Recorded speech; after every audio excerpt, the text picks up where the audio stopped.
আপনি কিভাবে বিশ্বাস করতে পারেন লামিশা হত্যার বিচার পাবে? যে দেশের মানুষ, যে দেশে ধর্ষকের বাবা মাকে আদালতে আদালতে ঘুরতে হয়, দর্শকের পক্ষে উকিল নিযুক্ত হয়, দর্শকের জন্য আবার একটা রায়কে আবার আপিল করা হয়।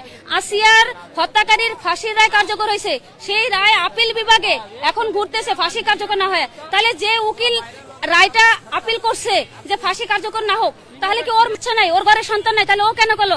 আজকে 1 বছর পর্যন্ত আসিয়া হত্যা মামলার যখন ফাঁসি হয়নি তখন রামিশা হত্যা হয়েছে।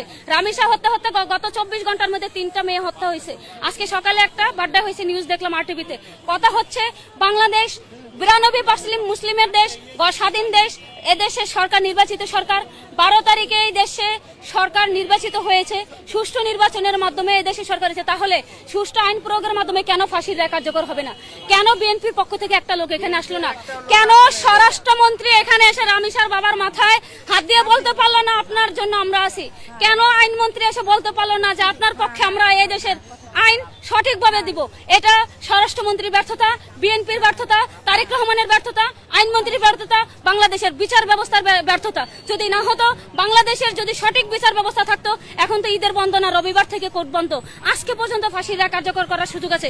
শনিবার বাংলাদেশের সকল অফিস আদালত খোলা, শনিবার খোলা, রবিবার খোলা, এর মধ্যে ফাঁসির রায় কার্যকর করার কোনো ব্যাপারই না। 24 ঘন্টা সময় লাগে না। যে আসামি এজলাসে দাঁড়ায় জজের সামনে স্বীকার করে যে হ্যাঁ আমি খুন করছি, আমি ধর্ষণ করছি, তাকে কেন 10 দিনের রিমান্ডে দিতে হবে? 10 সেকেন্ডে কেন জজ বললো না যে ওকে এক্ষণ গুলি করে দেন, ওকে ক্রস ফায়ার করে দেন? ওই জায়গায় কালকে 4টার সময় এখানে রামিশার জানাজা হয়েছে। জানাজা একটা হবে কেন? জানাজা তো হবে 3টা। রামিশা কি অপরাধী ছিল? তাকে যেভাবে খুন করা হয়েছে সোহাগকে সেভাবে খুন করা হোক, সোহাগকে সেভাবে মৃত্যুদণ্ড দেওয়া হোক। আমার কথা হচ্ছে এদেশে প্রকাশ্যে ধর্ষণকারীকে অন্য কোথাও না, যেখানে ধর্ষণ হবে সেখানে খুন হবে, যে বাসায় ধর্ষণ হবে সে বাসার সামনে খুন হবে। এইখানে সোহাগকে আজকে ফাঁসি দেখ, অত্র এলাকার মধ্যে আর কোনো হবে না। গত সপ্তাহে আমাদের এই 2 নম্বর রোডে একটা স্বামী তার স্ত্রীকে বালিশ চাপা দিয়ে মারছে, এখনো 5 দিন হয় নাই, 5 দিনের মাথায় রামিশা খুন হয়েছে। এই 7 দিনের মধ্যে 2টা খুন। এলাকায় দেখছেন কোনো বিচার হয়েছে?